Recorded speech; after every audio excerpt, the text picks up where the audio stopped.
Alors, les rencontres militaires blessures et sport ont été créées en 2012. C'est un travail d'équipe entre les médecins, les entraîneurs sportifs, mais aussi de nombreux acteurs civils. Se coucher dans la cuisine ou au milieu d'un Super U, ou quand vous entendez juste un carton qui tombe, c'est pas normal. Donc moi en fait je m'en rendais pas forcément compte. C'est mes proches qui se sont aperçus que j'avais un souci. Ok pour Thomas. Allez moniteur. Je suis bien là, je suis la tête d'idée. Prendre l'air, faire du sport, ça fait plaisir. Bah vu que je suis en hôpital on fait pas tout ça. J'ai découvert des activités qui m'ont permis de voir que je pouvais continuer à faire de l'exercice.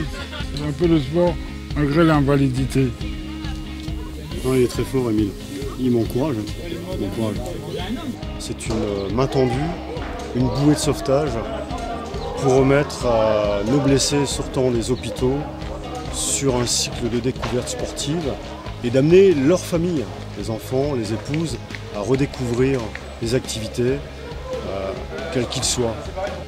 Autour du blessé, c'est la rencontre de tous les acteurs qui vont suivre son parcours, l'accompagner dans son parcours, autant les médecins, les kinés, les ergos, les psychologues, que les entraîneurs sportifs pour la redécouverte du sport, et aussi tous les experts et les référents qui vont suivre le parcours non médical, c'est-à-dire administratif, juridique, social ou RH. Tout le monde se retrouve autour du blessé et pour le blessé. On travaille en synergie, on peut dire, avec le service de santé des armées, acteur incontournable puisque ce sont les médecins qui donnent le feu vert à une participation au RMBS d'un blessé. La deuxième condition étant son volontariat.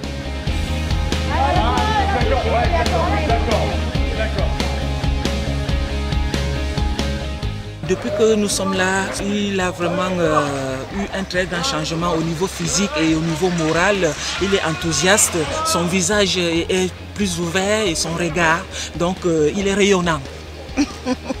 Quelle que soit la blessure, même la blessure la plus lourde, tout est toujours possible. On a toujours une possibilité de pratique, même dans des domaines d'ailleurs qui peuvent paraître exceptionnels par rapport à la lourdeur de la blessure. Tout ne peut exister que grâce aux moyens financiers du mécénat.